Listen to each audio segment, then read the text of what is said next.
बिस्मिल्लाहिर्रहमानिर्रहीम। अस्सलाम वालेकुम नाज़रीन, आप यूट्यूब चैनल देख रहे हैं। मैं इमरान खान हूँ। सबसे पहले अफसोसनाक खबर है, टांक में जो हमला हुआ सिक्योरिटी फोर्सेस के ऊपर चेक पोस्ट पे, उसमें अब तक की इन्फॉर्मेशन के मुताबिक सिक्योरिटी फोर्सेस के 14 लोग और एक महकमा जंगलात का ऑफिसर, ये लोग शहीद हो गए। इंतहाई अफसोसनाक वाक़या है और रोज़ाना की बुनियाद पर लगातार ये वाक़यात हो रहे हैं। देखें, ये तकलीफ़ दे वाक़यात हैं। जो आदमी भी अपने घर से निकलता है वो शहीद होने के लिए नहीं निकलता। इनमें कोई बीवी बच्चों वाला है, कोई माँ बाप वाला है, इनके भी बहन भाई हैं, इनकी भी फैमिलीज़ हैं। आप एक लम्हे के लिए सोचिए ना कि आपके घर से एक फ़र्द एकदम कम हो जाए, और वो भी वो फ़र्द जो ज़्यादा खूबसूरत, ज़्यादा जवान, ज़्यादा मजबूत और सहारा है ख़ानदान वालों का। ऐसा शख्स एकदम चला जाए तो कितनी तकलीफ़ होती है, कितना दर्द होता है। पूरा ख़ानदान जो है वो एक सोग में चला जाता है। हमारे यहाँ पे रोज़ाना दर्जनों ख़ानदान सोग में जाते हैं, कभी बलूचिस्तान में, कभी खैबर पख्तूनख्वा में, कभी किसी और जगह पे, कभी कबायली इलाकों में। ये सिलसिला कब तक चढ़ेगा? देखें, इसको रोकना पड़ेगा। इसको रोकने के लिए पूरी कौम को इकट्ठा होना पड़ेगा।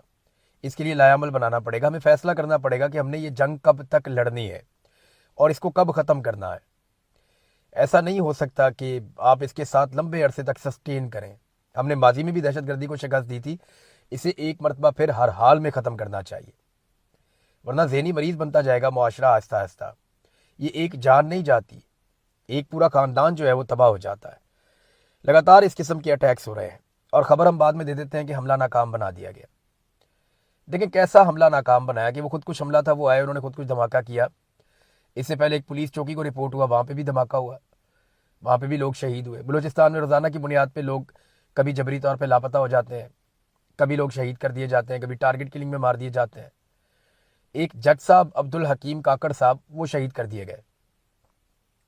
बाद औक़ात ना एक छोटा वाक़या होता है, एक कत्ल होता है, फिर आप लंबे अरसे तक उसकी कीमत चुकाते रहते हैं। अब्दुल हकीम काकड़ का वाक़या छोटा वाक़या नहीं है। रियासत को इसके ऊपर जागना चाहिए और तमाम लोगों को इस पे जागना चाहिए। बाकायदा जो बलूचिस्तान के अवाम है उनको भी इसके ऊपर जागना चाहिए। बलूचिस्तान की अदलिया को और वकला को इसके ऊपर आवाज़ बुलंद करनी चाहिए। अगर अब्दुल हकीम काकड़ जैसे लोगों को, जो ये कहते रहे कि हम इंसाफ देंगे, हम अल्लाह से डरते हैं, इस तरह के जजेस को अगर दिन दिहाड़े कत्ल किया जाएगा और रियासत उन्हें बचाने में नाकाम रहेगी, या उन्हें सिर्फ इस वजह से मार दिया जाएगा कि वो मतलूबा नताइज नहीं देते ताकतवरों को, तो ऐसी सूरत में निज़ाम कैसे चलेगा? ये नहीं चल पाएगा, सारा कुछ कोलैप्स हो जाएगा। तो मेरी गुजारिश है कि जो इधर उधर की एक्टिविटी ना, उनको छोड़ दें थोड़े अरसे के लिए। दहशतगर्दी एक बहुत बड़ा मसला है। जब तक पाकिस्तान में दहशतगर्दी है और सियासी अदम इस्तेहकाम है, तब तक कोई सरमायाकारी लेकर पाकिस्तान में नहीं आएगा। और बदकिस्मती से ये दोनों चीज़ें पाकिस्तान की मिलिट्री एस्टेब्लिशमेंट से जुड़ी हुई हैं। जहाँ पे बैठे हुए सीनियर ऑफिसर्स, वो अपने बारे में सोच रहे हैं, पाकिस्तान के बारे में नहीं सोच रहे। उनको इस्तिस्ना चाहिए, उन्हें एक्सटेंशन चाहिए।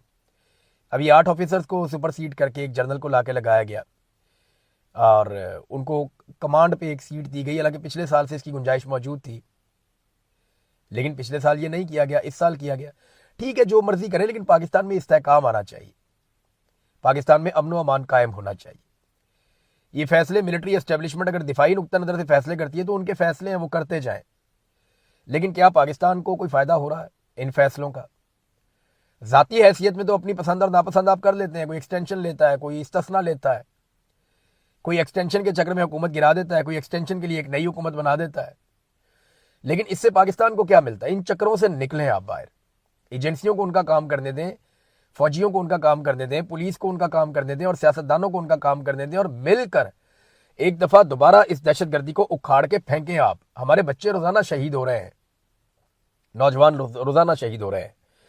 फिर हम कह देते हैं जी हमला हमने नाकाम बना दिया। कैसा नाकाम हमला है जिसमें हमलावर आते हैं, वो धमाका करते हैं और 15 सिक्योरिटी फोर्सेज के लोग शहीद हो जाते हैं, बाद में हम खबर दे देते हैं हमने नाकाम बना दिया। ये तो DGI-SPR ने तब भी कहा जब वो 20 से ज़ायद पुलिस वालों को अगवा करके अपने साथ ले गए। उन्होंने कहा जी हमला नाकाम बना दिया, वो लाशें छोड़कर भाग गए। फिर हमने देखा कि वो अपनी लाशें तो छोड़कर नहीं भागे, लेकिन पहाड़ों से हमारे पुलिस वालों की लाशें मिलती रहीं अगले 3-4 दिन तक, बल्कि कुछ लाशें एक हफ्ते के बाद वापस आई, उनकी हालत ख़राब हो गई थी। तो हमें ये समझना पड़ेगा कि इस लड़ाई में, जिसमें 1, 2, 4, 6 लोगों का फ़ायदा है, उसकी वजह से 25 करोड़ लोगों के मुल्क को हम दाव पे ना लगाएं। ये पाकिस्तान रहेगा ना, तो पाकिस्तान के अंदर से हम सबको खाने के लिए कुछ ना कुछ मिलेगा। कोई रोटी खाएगा, कोई अच्छा सालन खाएगा, कोई बुरा सालन खाएगा। कोई अगर करप्शन भी करेगा तो जब ये मुल्क होगा तो इसके अंदर आप करप्शन करेंगे ना। जब आप इस मुल्क को उस नहज पे ले जाएंगे जहां पे सरमायाकारी नहीं आएगी, कोई पाकिस्तान के अंदर पैसा लगाने को तैयार नहीं होगा, तो फिर आप पैसा खाएंगे कहां से? लिहाजा पहले पाकिस्तान को बचाइए, इस वक्त सबसे ज़रूरी ये है। हालात यहां तक पैदा कर दिए कि रोज़ाना की बुनियाद के ऊपर अब पेट्रोलियम मसनूआत की कीमतें पाकिस्तान में बढ़ती हैं, और हम इसके ऊपर बात करते हैं। हम क्यों ना करें बात? माजी में जिन लोगों की आज हुकूमत है, ये लोग माजी में इस पर बात करते रहे ना, रोला डालते रहे ना। जब 1 रुपया पेट्रोल की कीमत बढ़ती थी इमरान खान के दौर में, ये छलांगे मारते थे, शोर मचाते थे। ख्वाजा साद रफीक ने 117 रुपये लीटर पेट्रोल के ऊपर ऐसा खौफनाक ट्वीट किया था कि लगता था क्यामत आने वाली है। और आज जो कीमत है वो 383 रुपये डीजल की, और पेट्रोल जो है वो 335 रुपये है। हालांकि अभी भी आलमी मंडी में पेट्रोलियम मसनूआत की कीमतें जो है इमरान खान साहब के दौरे हुकूमत की निस्बत कम है। देखिए, मैं एक चीज़ आपको बताता हूँ, पॉलिटिक्स से या इन चीज़ों से हट के मैं ज़्यादातर हुकूमत के ऊपर तनकीद करता हूँ। हुकूमत ने कोई मेरे साथ अच्छा तो नहीं किया तो मैं तनकीद ही करूँगा, लेकिन सच्ची बात यह है कि एक खुदकार सिस्टम बनाना चाहिए, एक आज़ाद सिस्टम बनाना चाहिए। हुकूमत का इसमें किरदार ही नहीं होना चाहिए कि पेट्रोल की कीमत कितनी बढ़ेगी और कितनी कम होगी। हुकूमत चाहे जरदारी की हो, नवाज शरीफ की हो, इमरान खान की हो, किसी की भी हो, चाहे फजलुर रहमान की हुकूमत हो, हुकूमत को इसके लिए जवाबदेह होना ही नहीं चाहिए कि पेट्रोलियम मसनूआत की कीमतें कितनी बढ़ेंगी। वो साल में एक मरतबा एक पॉलिसी बनाए कि जनाब हमारा ये सेल टैक्स है और ये वाला टैक्स हम वसूल करेंगे। उसके बाद एक इंडिपेंडेंट अथॉरिटी हो जो रोजाना की बुनियाद के ऊपर बेशक ये फैसला करे कि जनाब आलमी मंडी में तेल की कीमत यह है, हमें इतने का तेल मिल रहा है, हमें इतनी रियायत मिल रही है, और इस रियायत के नतीजे में हम पाकिस्तान में इतने रुपए लीटर पेट्रोल दे सकते हैं। अब किसी हुकूमत का कसूर नहीं होना चाहिए इसमें।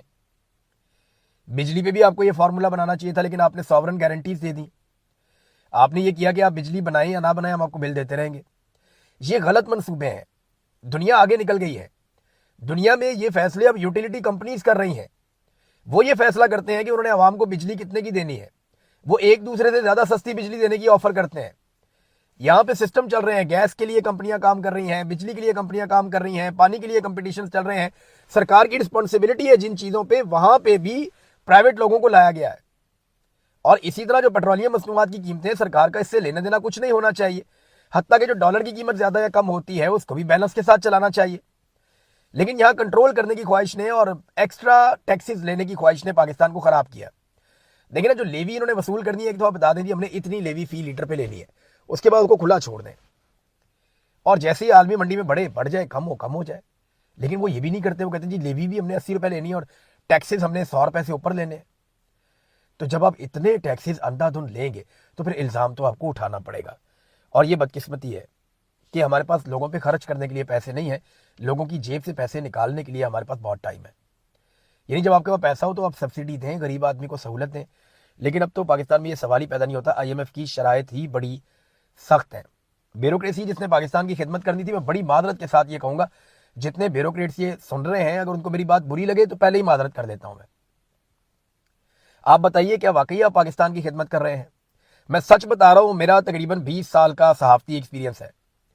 20 साल मैं दफातर में जाता रहा, ब्यूरोक्रेट्स को मिलता रहा, बहुत सारे मेरे दोस्त भी हैं, मैं इनके साथ काम करता रहा, सीखता रहा, देखता रहा। उससे पहले भी पाकिस्तान में मैं रहता था।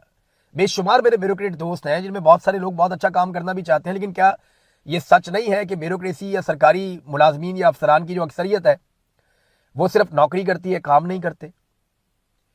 यानी अपने दिल पे हाथ रख के आप सोचें ना कि आपने पिछले 1 महीने में कितना काम किया और कितना काम है जो आप कर सकते थे, या आपके काम करने से पाकिस्तान को कितना फायदा हुआ। यहां पे लोग घंटे पूरे करने के लिए जाते हैं। सरकारी नौकरी ऐसे है, वो बलूचिस्तान में एक आदमी ने 2 नौकरियां ली हुई हैं, 3 नौकरियां भी ली हुई हैं, कि वो 2 3 तनख्वाहें, घूस तनख्वाहें वसूल करता है। ताल्लुकात लगा के लोग नौकरी ले लेते हैं। पंजाब में ये है, सिंध में ये है, खैबर पख्तूनख्वा में ये है। हर जगह पे लोग घोस्ट मुलाजिम बने हुए हैं, काम करते नहीं है, तनख्वाहें ले लेते हैं। तो हम नौकरी इसलिए नहीं लेते कि हमने काम करना है, मुल्क की खिदमत करनी है। हम नौकरी इसलिए लेते हैं कि हमने महीने के बाद तनख्वाह लेनी है और हम सिर्फ नौकरी करना चाहते हैं। हम कौम के लिए काम नहीं करना चाहते, बदकिस्मती से।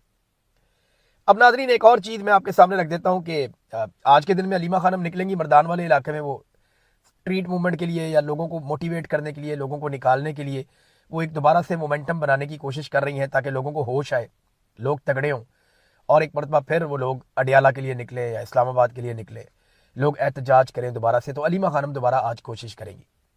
अभी तक उनको खैबर पख्तूनख्वा के लोगों ने अच्छा रिस्पॉन्ड किया है। अब देखते हैं कि आज उन्हें कैसा रिस्पॉन्ड करते हैं मर्दान के और आसपास के लोग। लेकिन सुहेल अफरीदी साहब के ऊपर सारों की निगाहें लग गई हैं, ना सिर्फ अपोजिशन की, पाकिस्तान तहरीक इंसाफ के लोगों की, इमरान खान साहब की फैमिली की, पाकिस्तान की मीडिया की, बल्कि पाकिस्तान की अदलिया और हुकूमत की भी या एस्टेब्लिशमेंट की भी नज़रें सुहेल अफरीदी में है। एस्टेब्लिशमेंट नहीं चाहती कि संजीदा एफर्ट हो इमरान खान साहब को जेल से निकालने के लिए, या कोई नई तहरीक जिसका उन्हें सामना करना पड़े, वो नहीं चाहते, क्योंकि पहले बड़ी मुश्किल से इंसानों को कत्ल करके इसको कुचला गया है। अब दोबारा से अगर लोग निकलेंगे फिर कत्लेआम करना पड़ेगा, और अगर ना कर पाए कत्लेआम तो चीज़ें हाथ से निकल जाएंगी, लोग अगर बहुत बड़ी तादाद में आ गए तो सुहेल अफरीदी का एक बड़ा टेस्ट है, और मुझे ऐसा लगता है कि शायद उनके पास ये आखिरी मौके की तरह है। ये जो 5 अगस्त है, अगर उसके ऊपर कोई वो बहुत वाज़ेह हिकमत अमली दे देते हैं और लंबा चौड़ा अनाउंसमेंट नहीं करते, और वो ये कहते हैं जनाब बस ये फाइनल राउंड है, अब हमने ऐसे ऐसे करके करना है और इस दिन हम निकल जाएंगे, अगर वो वजाहत के साथ आ जाते हैं तो फिर सूरत हाल कुछ और होगी। उनके पास भी अब मौका कम रह गया ना। तो इसीलिए जो 2 चीज़ें हैं, एक जो रिहाई फोर्स इमरान खान साहब की बनाई थी सुहेल अफरीदी ने, उस पर, और एक जो 9 मई के मुकदमात खैबर पख्तूनख्वा के हवाले से हैं, उन पे आईनी अदालत में तलब कर लिया गया है, और ये केस वहाँ पे सुहेल अफरीदी वाले लगा दिए गए हैं ताकि सुहेल अफरीदी पे दबाव डाला जा सके कि जनाब अगर आपने एहतजाज करना है तो फिर हमारे पास यही रास्ता है। देखिए इसमें होगा क्या, जब सुहेल अफरीदी नहीं पेश होगा उसके बाद एहतजाज करने आएगा तो उसको पकड़ के बंद कर देंगे। तो एक वज़ीर आला को गिरफ्तार करना आपको बहुत बड़ी बात नहीं रहेगी पाकिस्तान में, सारा कुछ ही इन्होंने करके देख लिया। बहुत मुमकिन है कि एक वज़ीर आला को एक दूसरे सूबे से या इस्लामाबाद की हदूद से गिरफ्तारी कर लिया जाए। आपने देखा ना कि अली अमीन गंडापुर साहब कई कई घंटे गायब रहते थे। आज अली अमीन गंडापुर वज़ीर आला नहीं है, लेकिन जब कभी वो मुस्तकबिल में किताब लिखेंगे या कोई चीज़ वो लिखेंगे या उनकी फैमिली लिखेगी या उनके करीबी लोग लिखेंगे, अगर उन्होंने उसमें सच लिखा तो वो ये बताएंगे कि उनको कौन से अफसर उठा के या बुला के कहाँ ले गए थे और वहाँ क्या डिस्कशंस होती रही हैं। ये सारे पोल एक वक्त आता है तारीख में खुल जाते हैं। बाद औक़ात जिनके साथ हो रहा होता है वो खोल देते हैं, बाद औक़ात जो कर रहे होते हैं वो खुद ही पोल खोल देते हैं, और ये चीज़ें सामने आ ही जाती हैं 8-10 साल, 5 साल, 7 साल, अब ज़्यादा देर छुपी नहीं रहती। तो सुहेल अफरीदी के पास ये एक मौका है। कुछ लोग ये खबरें दे रहे हैं कि जेल में इमरान खान साहब की हालत ठीक नहीं है। देखिए मेरे पास जो इमरान खान साहब के हवाले से आखिरी खबर आई थी वो मैंने अब लगभग 1 महीना होने वाला है, मैंने तब वो खबर दी थी, लेकिन वो खबर जिसने मुझ तक पहुंचाई थी उसको भी ये खबर जो मिली है वो सोर्स तकरीबन 1-1.5 महीने पुरानी बात है। यानी मैंने आपको बताया था कि इमरान खान साहब की सेहत बेहतर है, उनकी आंख के मसाइल चल रहे हैं, और उन्होंने अपनी बहनों के हवाले से एक पैगाम भेजा था, ये मैंने आपको बताया था। वो पैगाम जो है वो किसी तरह उनकी बहनों तक, उनकी फैमिली तक पहुंच भी गया था। उस वक्त वो 1 लाइनर ही था और वो किसी और जरिए से आया था। अब मेरा इस वक्त सवाल यह है कि अभी इमरान खान साहब की सेहत के हवाले से खैबर पख्तूनख्वा और इस्लामाबाद के कुछ सहाफ़ी दावे कर रहे हैं, और वो ये कह रहे हैं जी इमरान खान साहब की सेहत अब कमज़ोर हो गई है। ये उनका दावा है। वो ये दावा कर रहे हैं कि ना सिर्फ उनकी सेहत कमज़ोर हो गई, बल्कि एक सहाफ़ी ने तो यहाँ तक कहा कि जनाब उनके कोई हाथ कांपते हैं इमरान खान साहब के। अब ये 2.5 महीने में ऐसा क्या हुआ? देखिए मैं अभी आपको यकीन से नहीं कह सकता कि ये खबरें सच है। बाद औक़ात सहाफ़ियों को यकीन दिला दिया जाता है कि जो खबर आपको दी जा रही है वो सच है, और वो सच नहीं होती, क्योंकि कई खबरें ऐसी हैं जिनको आप सेकंड ओपिनियन आप ले ही नहीं सकते उसमें। मिसाल के तौर पे कोई आदमी आकर आपको ये कहता है कि मैं आपको पूरा यकीन दिलाता हूँ, मैं हलफ लेकर आपको कहता हूँ इमरान खान साहब को फलाना बंदा मिला है और इमरान खान साहब की ये हालत थी। अब आप तस्दीक कैसे करेंगे? आप जेलर से पूछेंगे वो आपको कुछ नहीं बताएगा, इमरान खान साहब की फैमिली से पूछेंगे वो कहेंगे जी हमें तो मिला ही नहीं कभी, उनके साथियों से पूछेंगे वहाँ भी नहीं पता। आप जेल में घुसने की कोशिश करेंगे सवाल ही पैदा नहीं होता, मुलाकात की कोशिश करेंगे वो भी नहीं, आप कुछ भी कर लेंगे आप इसको रिकन्फर्म नहीं कर पाएंगे। तो बाद औक़ात सहाफ़ियों को ऐसे सोर्सेज खबर देते हैं जिनको आप तस्दीक करना मुमकिन नहीं होता, फिर वो सोर्सेज से करके वो खबर बाद औक़ात दे देते हैं। इस तरह की खबरें आ रही हैं जिनकी तस्दीक नहीं की जा सकती कि इमरान खान साहब की सेहत कितनी ख़राब है, लेकिन मल्टीपल सोर्सेज ये दावा कर रहे हैं कि उनकी सेहत पहले की निस्बत ख़राब है। तो अब एक इंतहाई सेहतमंद आदमी, अचानक उनकी आंखें ख़राब हो जाती हैं, बाद में उनकी इस किस्म की शिकायत जो है वो अभी जो मीडिया रिपोर्ट कर रहा है, तो ऐसा क्या किया गया इमरान खान साहब के साथ कि उनकी फैमिली की और डॉक्टरों की मुलाकातें भी बंद करवा दी गई, उन्हें कैद तन्हाई में डाल दिया गया, और उसके बाद पता चलता है या सहाफ़ी ये क्लेम करते हैं अपने सोर्सेज से कि जनाब अब उनकी हालत अच्छी नहीं है। तो ये बड़े सवालात हैं, इस पर आलमी सतह पर आवाज़ उठनी चाहिए। उनके बेटे ने भी हाल ही में आवाज़ उठाई, बहुत सारे और लोग कोशिश कर रहे हैं, बैनुल-अक़वामी सतह पे इस पर आवाज़ उठती रहती है, मज़ीद आवाज़ उठनी चाहिए। इमरान खान साहब से उनकी फैमिली की मुलाकात करवानी चाहिए, उनके डॉक्टरों की ज़ेरे निगरानी उनका इलाज करवाना चाहिए। जेल से कब बाहर आना है मुझे नहीं लगता कि इमरान खान को अब कोई जल्दी है जेल से बाहर आने की, जल्दी होती वो आ जाते। जेल का छोटा वाला फाटक तो खुला हुआ है, इमरान खान ने सर झुकाना है, नीचे से बाहर आ जाना है, लेकिन वो कहता है मेरे लिए बड़ा वाला फाटक खोलो, बड़ा दरवाज़ा, मैं जैसे इज्जत के साथ जेल के अंदर गया था वैसे ही बाहर आऊँगा, पंगा वहीं फंसा हुआ है। तो इमरान खान साहब डील वील करके जल्दी बाहर आने के चक्कर में तो है नहीं, जो बाहर दिखाई देता है। और आखिरी डील की जो कोशिश की गई वो भी उसी तरह की थी जैसे पहले की गई, और जवाब भी बिल्कुल वैसे ही था जैसे इमरान खान साहब पहले जवाब देते थे। तो उन्होंने तो अपने रास्ते इमरान खान साहब ने बंद किए हैं। तो बात यह कि आपने जेल में रखना है इमरान खान साहब को, तो कम से कम उनको उनके हकूक देकर जेल में रखें, क्योंकि कल को बाकी लोगों ने भी जेलों में जाना है। फिर ये अपने हकूक मांगेंगे तो क्या इनको जवाब मिलेगा। लिहाजा इस बात का ख्याल रखें कि जो आदमी जेल में है उसको उसके हकूक मिले। हकूक सबको मिलने चाहिए। पाकिस्तान पीपल्स पार्टी पंजाब में जलसा करना चाहती है। वो मीनार पाकिस्तान बहुत लंबे अरसे के बाद आए, उन्होंने कहा जी यहाँ पे हमने जलसा करना है। उनका बिल्कुल हक है, उनको जलसा करने की इजाज़त मिलनी चाहिए। हर पॉलिटिकल पार्टी वो जिस शहर में, जिस इलाके में, जिस सूबे में जहाँ चाहे जलसा करना, उन्हें जलसा करने की इजाज़त मिलनी चाहिए। लेकिन पीपल्स पार्टी के लोगों ने शिकवा किया कि उनके ऊपर वहाँ पे कुछ तशद्दुद किया गया पुलिस की जानिब से। ये इंतहाई काबिल मजम्मत है और इंतजामिया ने उनके साथ अच्छा रवैया नहीं रखा। पीपल्स पार्टी के लोग कह रहे हैं जी हमारे रास्ते में रोड़े अटकाए जा रहे हैं।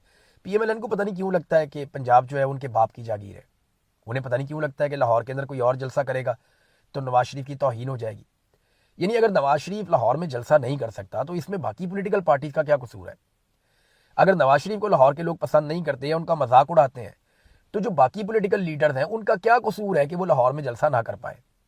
अगर मीनार पाकिस्तान को नवाज शरीफ और उसका पूरा खानदान मिलकर नहीं भर सकता तो बाकी पॉलिटिकल पार्टीज को आप क्यों रोकते हैं कि वो भी वहां पे जाके जलसा ना करें। पीपल्स पार्टी को फ्री हैंड दें, वो जाएं जाके जलसा करें। देख लेते हैं वहां कितने लोग आते हैं। सिंध से लोग आ जाएंगे, मुल्तान से लोग आ जाएंगे, यहाँ GT रोड से लोग आ जाएंगे, अलग अलग कायदीन बसें भर के लोगों को ले आएंगे। उम्मीद है जब वो पूरे पंजाब का क्राउड इकट्ठा करेंगे लाहौर में तो एक अच्छा जलसा हो जाएगा। तो जब वो एक अच्छा जलसा करेंगे तो इसमें पाकिस्तान में पॉलिटिकल इन्वायरमेंट बनेगा ना, तो बुरी बात तो नहीं है। लेकिन प्रॉब्लम ये है कि मरियम नवाज अपने आप को अगला वज़ीर आज़म देखती हैं और बिलावल भी अपने आप को अगला वज़ीर आज़म देखता है। और दोनों के वालिदैन में, जो वालिदों में, यानी दोनों के बाद एक एक वालिद हैं। मरियम के वालिद नवाज शरीफ हैं और बिलावल का आसिफ जरदारी। तो इन दोनों में इस बात की रेस है कौन अपने बच्चे को पहले वज़ीर आज़म बनाता है। और वज़ीर आज़म बनाने के चक्कर में ये दिन रात लगे हुए हैं और मिलिट्री एस्टेब्लिशमेंट की खुशनुदी पर खुशनुदी करते चले जा रहे हैं।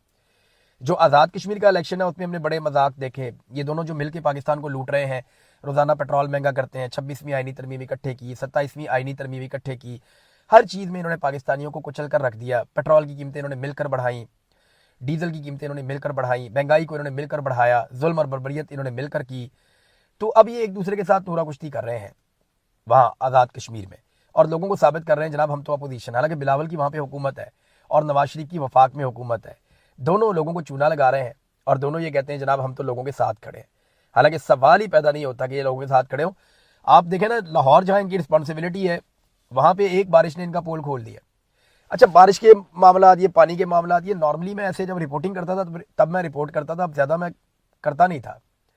लेकिन क्योंकि PMLN ने हमेशा बारिश के ऊपर सियासत की है, लंबे बूट पहन के ये बाप बेटा घुस जाते थे ऐसे उंगली रख के, तो पानी के अंदर खड़े हो जाते थे। फिर मरियम नवाज ने भी बारिश के ऊपर और ये सैलाब के ऊपर और पानियों के ऊपर इसने भी बहुत सियासत की, नवाज शरीफ ने भी की। तो ये ख़ानदान पिछले 50 साल से अपनी सियासत में लाहौर के पानी के ऊपर जो है ना वो एक सियासत अपनी खड़ी करता है। तो फिर इनको वो पानी दिखाना भी पड़ता है, इनको जवाब भी उन्हीं की ज़बान में मिलता है जो कुछ ये लोगों के साथ करते हैं। फिर इससे पहले हमारे बहुत सारे सहाफ़ी हैं जो बिजली पे, आटे पे, गैस पे, दालों पे, पानी पे, सैलाब पे, बिजली, हर चीज़ के ऊपर वो बात करते थे, वो अब नहीं करते। तो ये छोटी छोटी चीज़ें जो हैं जो कौम के लिए बड़ा मानी रखती हैं उन पर अब हमें बात करनी पड़ती है। नाज़रीन, भारत में जेंजी में हर तरह के लोग आ रहे हैं। यानी ऐसा नहीं है कि वहाँ पे कोई बहुत ज़्यादा को पढ़े लिखे नौजवान हैं या उनके शऊर का लेवल पाकिस्तानियों से बहुत बुलंद है। कुछ ऐसे इंटरव्यूज़ आते हैं जिनमें वो बड़ी अच्छी और शानदार बातें करते हैं, लेकिन वहाँ पे टिकटॉकर्स भी आ रहे हैं। नौजवान आते हैं, फिल्मी डायलॉग्स के ऊपर अपनी वीडियोस बनाते हैं, चले जाते हैं। मजाक करने वाले नौजवान भी आते हैं, रक्स करने वाले नौजवान भी आते हैं, इंजॉय करने वाले नौजवान भी आते हैं, रोला डालने वाले नौजवान भी आते हैं, डंडे खाने वाले भी आते हैं, डंडे और पत्थर मारने वाले भी आते हैं। तो ये जो जेंजी है ना, ये एक मिक्सचर है। आप ये नहीं कर सकते, कोई यूनिफॉर्म फोर्स नहीं है कि सारे के सारे बड़े बाशऊर होंगे, सारे के सारे एक जैसे होंगे, सारे के सारे एक जैसी बात करेंगे। नहीं, ये नौजवान है, इनके शऊर का लेवल और इनकी तरबियत और इनका तरीक़ेकार अलग अलग है, लेकिन ये एक मकसद के लिए इकट्ठे हो गए हैं। और यही हुआ बाकी शहरों में जहाँ जहाँ पे जेंजी इकट्ठी हुई है।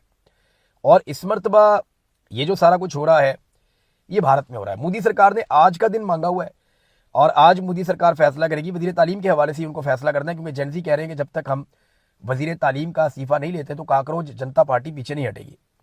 गुजरात और दीगर शहरों में भी लोग निकल कर बाहर आ गए हैं। तो हालात उतने आसान नहीं है मोदी साहब के लिए जितना माजी में हुआ करते थे। अब तक के लिए इतना ही। अपना ख्याल रखिएगा, अपने इस चैनल का भी